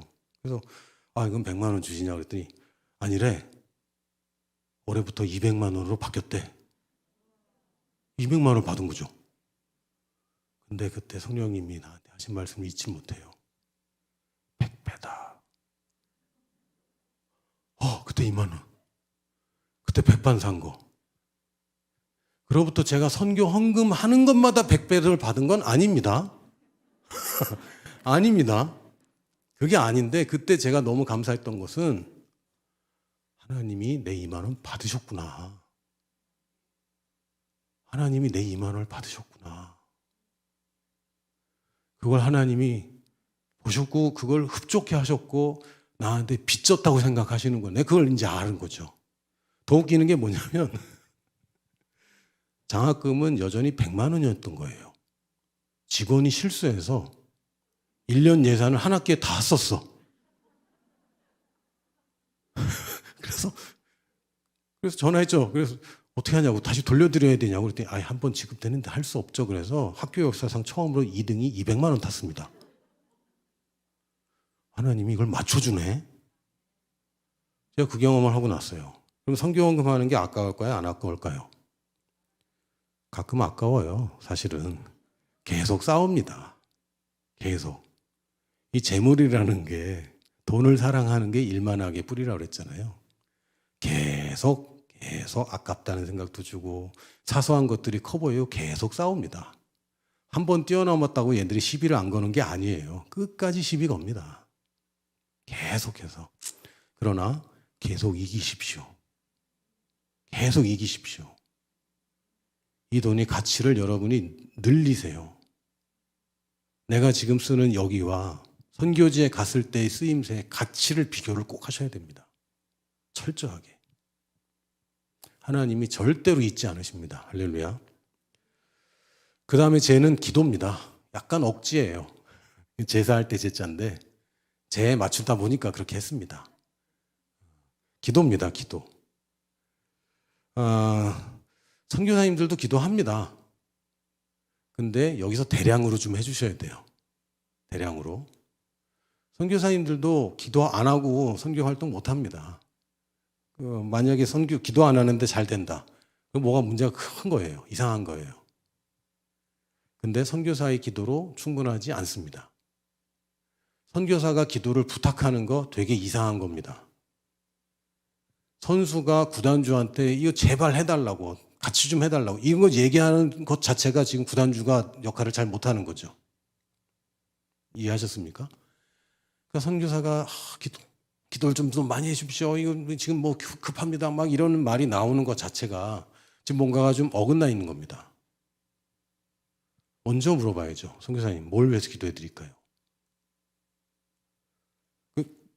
힘든 거, 큰 거 얘기하세요. 큰 거. 우리 대량으로 할 수 있으니까, 대량으로, 양으로 승부하니까 기도 제목 달라고. 국가를 향한 기도 제목 달라고. 민족을 향한 기도 제목 달라고. 이렇게 요청하십시오. 선교사의 작은 필요뿐만 아니라 선교지를 뒤집어 버리는 기도를 하십시오. 예레미야에게 주신 것처럼 네가 여기서 왕국을 세우는 거야. 왕국을 무너뜨리는 거야. 내가 내게 준 말로, 내 입에 준 그 말로 세우기도 하고 무너뜨리기도 하는데 그건 선교사의 역할이 아닙니다. 그건 구단주들의 역할이죠. 교회가 국가를 경영하는 겁니다. 교회가 민족들을 변화시키는 거고 도시를 점령해 버리는 겁니다. 사람은 한 명밖에 안 보냈지만 여기서 대량으로 퍼붓는 거예요. 큰 믿음이 필요하지 않습니다. 왜냐하면 현실 감각이 없어요. 그게 장점이거든요. 근데 선교사들이 이 나라가 변화될 줄로 믿습니다 하면서도 안 될 것 같은데 이런 생각이 막 드는 거죠. 너무 현실이라. 근데 우리 교회는 현실 감각이 좀 떨어지니까 너무 좋아요. 자, 가는 사람 보내는 사람 얘기하고 있습니다. 보내는 사람 얘기 많이 했는데 가는 사람도 얘기 잠깐 하겠습니다. 그럼 우리가 누구를 보내야 되는가? 갈 사람을 누구를 준비시켜야 되는가? 첫 번째는 가는 사람의 제일 중요한 건 담대함입니다. 담대함이 없으면 아무것도 못하니까요. 사도 바울도 교회에 나를 위해서 이렇게 기도해줘. 어떻게 해요? 담대하게 복음을 전하도록 기도해 주라. 그러니까 우리가 사람을 보낼 때는 어떻게 기도해 줍니까? 담대하도록. 담대한 것이 중요합니다. 그리고 가는 사람은 어디에 집중하냐면 복음을 전하는 일에 집중하는 것입니다. 가끔 이제 선교지에서 그 예배에 너무 심취하시고 또 말씀 연구에 심취하시는 분들 가끔 봅니다. 근데 그거는 뭐 특수한 사역일 때는 뭐 하나님이 그렇게 시켰으면 할 말은 없겠지만 일반적으로는 선교사가 거기까지 가서 언어를 배우고 가족들과 거기에 살아야 되는 이유는 복음을 전하기 위해서입니다. 복음을 전하기 위해서. 그러니까 복음을 전하는 일에 훈련이 많이 돼 있어야 돼요. 가는 사람들은. 그리고 세 번째는 제자를 만드는 일에 적합한 사람이 가야 됩니다.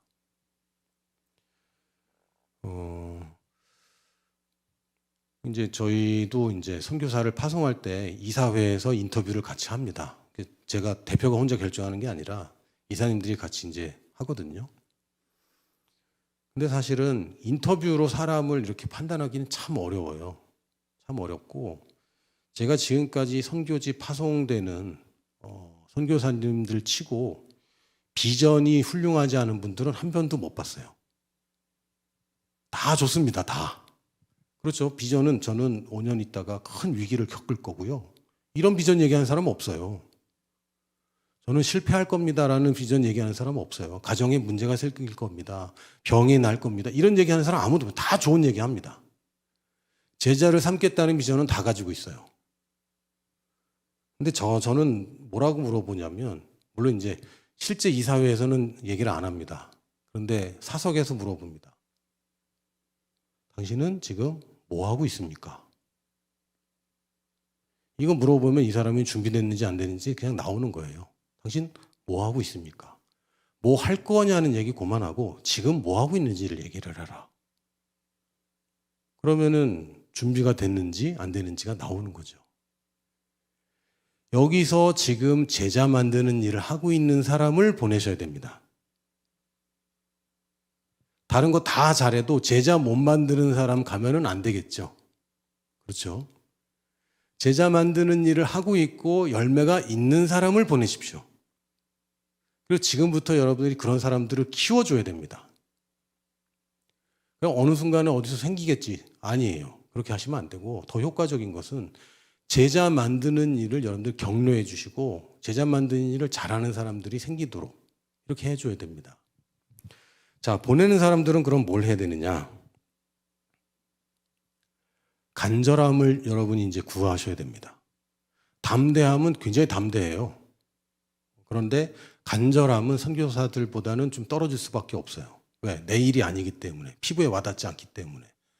그래서 교회에서 또 뭐 휴가철마다 선교지를 방문하기도 하고 또 자꾸 소식을 전하고 기도 편지를 보내고 하는 것들이 우리 그 주인님들이 간절해지도록 종들이 열심히 하는 것입니다. 왜? 간절함이 없으면 버티지 못해요. 버티지 못합니다. 지금도 이렇게 교육을 받으시지만 여러분이 이미 선교지를 품고 있는 분들이 훨씬 더 오래 갑니다. 왜? 더 간절하거든요. 선교라는 것이 나의 일이고. 근데 오늘부터 이제부터 나도 선교 1일차야. 나 선교해야 되겠어. 그러면 빨리 간절해지는 방향으로 가셔야 돼요. 말씀드린 대로 헌금도 하세요. 괜찮습니다. 자꾸 제가 이제 목돈을 하려니까 부담 느끼시는데 제가 팁을 알려드릴게요. 매달 10,000원씩 하시는 것보다는 한 번에 10만 원을 하십시오, 그냥. 그럼 좀 더 간절해집니다. 사람이 되게 웃겨요. 매달 10만 원씩 작정하는 것보다 그냥 100만 원을 그냥 헌금을 한 번 하십시오. 괜찮습니다. 그러면 더 관심이 가져집니다. 이런 식으로 지혜롭게 하시는 거예요. 왜? 지금 내 인생이잖아요. 다른 사람이 자꾸 나를 독려해줘야 되고 격려해줘야 움직이는 것은 여러분들이 지금 자기 인생 사는 게 아닙니다. 아, 이거 좋은 거다. 내가 해야 되겠다. 내가 요게 잘 안 되더라. 내가 지난번에 해보니까 이 부분이 약하더라. 요걸 어떻게 할까? 그러니까 간절함이 생기기 위해서 여기에 오신 겁니다. 선교 얘기하는데 와서 앉아있는 것만 해도 이미 절반 성공하신 거죠. 이렇게 하는 겁니다. 그리고 해야 되는 가장 중요한 사명은 기도와 재정 후원하는 것입니다. 이 선교사가 혼자 감당할 수가 없어요. 그리고 여러분도 제자 만드는 일을 하는 겁니다. 저는 어떻게 하죠? 여러분 같은 보내는 사람들을 자꾸 만드는 겁니다. 보내는 사람들을. 그러지 않으면 가는 사람 늘어나면 어떻게 감당하겠어요? 보내는 사람들을 제자 삼는 겁니다. 나도 보내는 사람인데 내가 보내는 것을 하면 나와 같은 사람들이 생깁니다. 그렇죠? 여러분 오늘 시작했으면 내일 시작하는 사람들한테는 여러분이 보여줄 게 있고 가르쳐줄 게 있는 거예요. 이렇게 자꾸 늘려가는 겁니다. 이게 가는 사람과 보내는 사람이 잘 조화로워질 때 교회가 드디어 제대로 된 선교를 하게 되는 것이죠. 자, 이제 마지막 말씀만 전하고 끝내도록 하겠습니다.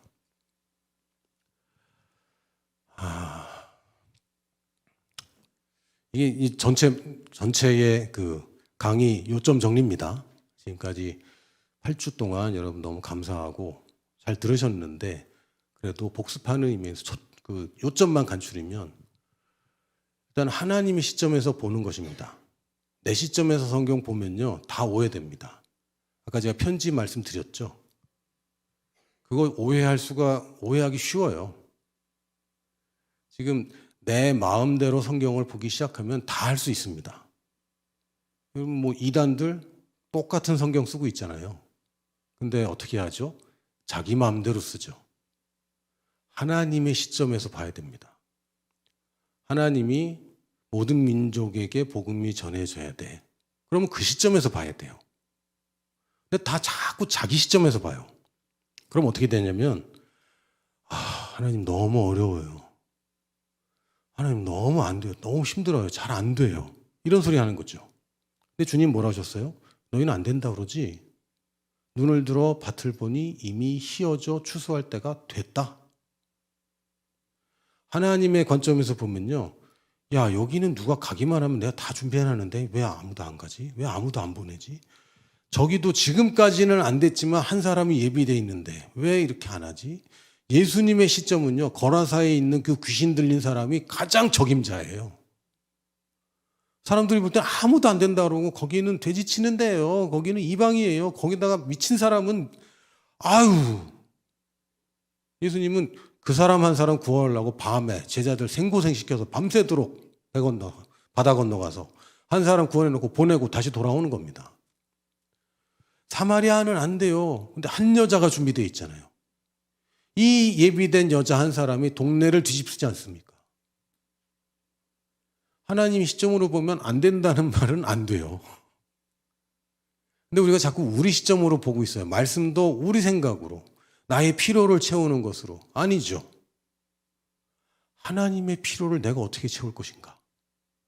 희생하는 게 아니라 어떻게 저거는 되는 건데 내가 어떻게 한몫을 차지할까? 하나님이 된다고 그랬는데 가나안 땅에 12명이 가는데 10명은 하나님의 시점으로 보지 못했습니다. 광야에서 죽을래요. 그랬고 죽었죠. 2명만 하나님의 시점을 봤습니다. 거인이 있어. 야, 거인이 사는 땅은 제일 좋은 땅 아니냐? 저것까지 하나님이 주신다고 그랬다. 거인이고 여리고성이고 뭐가 문제냐? 이게 하나님의 시점입니다. 선교는 완성됩니다. 선교해야 돼. 아니요. 됩니다. 이게 하나님 시점이에요. 하나님이 선교 지구를 볼 때마다 선교 될까? 이거 이상하지 않습니까? 하나님이 말하고자 하는 말을 말하시고 하나님이 보는 것을 본다고 얘기하기 시작하세요. 할렐루야. 그리고 사역에 초점이 필요합니다. 여러분 다 좋은 일 많습니다. 다 좋은 일인데 더 베스트는 하나밖에 없어요. 더 베스트는 오직 하나입니다. 더 베스트의 가장 큰 적은 세컨 베스트예요. 이 정도 좋은 곳에서 머무르면 더 좋은 것은 못 하는 거죠. 나쁜 짓 하는 것과 좋은 짓 하는 거 이거 구별 너무 잘 됩니다. 근데 교회가 본질을 잃어버리고 해도 되는 거, 또 남들 다 하는 거, 또 뭐 선한 것들에서만 머무른다면 하나님 보시기에 이것은 왜 너는 내가 시킨 건 안 했냐? 이런 말 들으면 어떡할 거예요? 이런 말 들으면 어떡합니까? 큰일 나는데. 선택과 집중이 필요합니다. 선교사가 할 수 있는 일이 있고요. 현지인이 해야 되는 일이 있습니다. 잘 구별해야 됩니다. 우리가 할 수 있는 수많은 좋은 일들이 있어요. 그러나 그 중에서 가장 중요한 걸 하는 겁니다. 나라는 인생에 이걸 값지게 가장 좋은 곳에 투자하고 가장 좋은 데 써야죠. 가장 가치 있는 곳에. 그리고 마지막으로 따라해 볼까요? 작은 일, 싫은 일, 남을 성공시키는 일. 여러분 이거 하는 겁니다. 어디서? 교회 안에서. 선교는 교회 밖에서 하는 거 아닙니다. 교회가 하는 거예요. 교회가 선교를 안 하면 안 되는 것이고 교회 밖에서 선교를 해도 그것도 안 되는 겁니다. 여러분 우리가 그리스도의 몸 된 교회라고 그랬고 우리가 지체라고 그랬는데 제 손 예쁘죠? 저기 떨어져 있으면 예쁜 손이 저기 떨어져 있네? 혐오죠. 그냥 나는 크리스찬이에요. 믿는 사람이에요. 근데 교회의 비전은 교회가 하고자 하는 건 뭐 저는 나름대로 좋은 일 하고 있어요.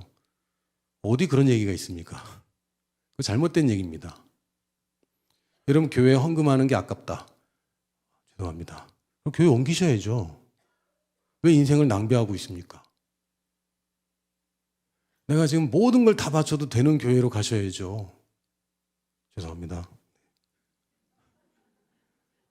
많은 사람들이 교회 비전이 뭔지 잘 모르고 교회 비전에 관심이 없고 교회 하는 일에 동참하지 않으면서 그냥 이게 교회 생활하는 거라고 생각하면 안 돼요. 뭘 맡겨줘야지 하는 거 아닙니다. 뭘 높여줘야지 뭐 타이틀 받아야지 하는 거 아닙니다. 물론 타이틀 필요하고 뭐 맡겨주는 것도 필요하죠. 뭐부터 하는 겁니까? 작은 것부터 하는 겁니다. 참 하나님은 참 놀라우세요. 이 사이즈가 우리랑 너무 다른 것 같아. 달란트 비유에서도 보면 한 달란트 받은 사람 적은 것 같잖아요. 한 달란트 얼마인지 아십니까? 그 당시 화폐로 6천 데나리온입니다. 1데나리온이 하루 품삯이에요. 그리고 뭐 지금 뭐 최소임금 뭐 이렇게 하면 뭐 8만 원? 하루에 8만 원 번다고 하면 1데나리온은요 4억 8천입니다. 작은 돈이 아니에요. 꽤 큰데? 그럼 5데나리온은 뭐야 도대체? 24억이네요. 근데 뭐라 그러는지 아세요? 네가 작은 일에 충성하였으니. 24억 줬는데 작은 일이래.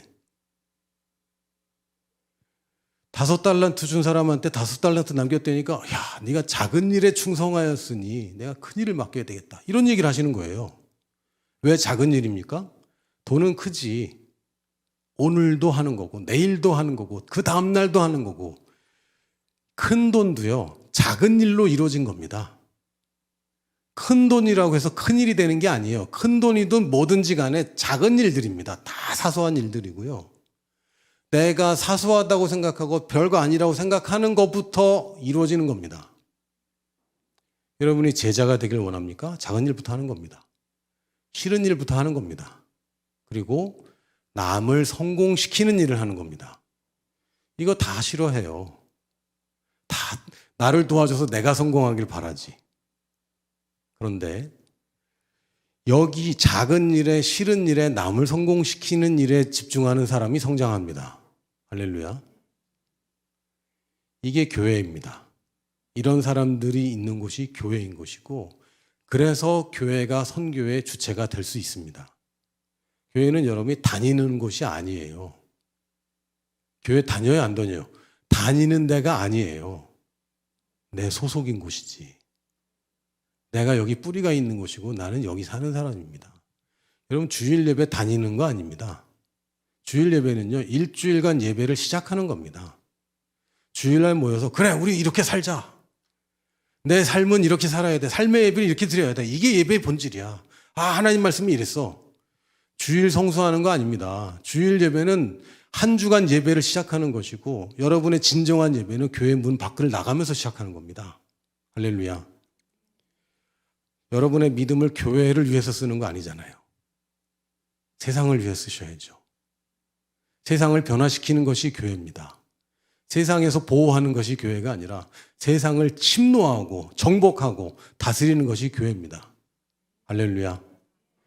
이 교회가 의정부 비전교회가 의정부에만 있는 비전교회가 아니라 전 세계에 있는 비전교회가 될 것입니다. 우리 교회라고 칭하는 교회가 지금까지 내가 한 번도 가보지 않은 곳에 우리 교회가 생길 것입니다. 그 교회 이름을 의정부도 안 넣고 비전이라는 말도 안 넣고, 그러나 그것은 우리가 세우는 교회일 것입니다. 우리 보냈으니까요. 내가 헌금했고 내가 기도했기 때문에 내가 주체인 것이고 나는 교회 개척자가 되는 것입니다. 그리고 그곳에서 또한 제자들이 나오게 될 것입니다. 비전을 취하십시오. 작은 일, 싫은 일, 남을 성공시키는 일, 이걸 하다 보면 어느새 여러분이 높아져 있을 거예요.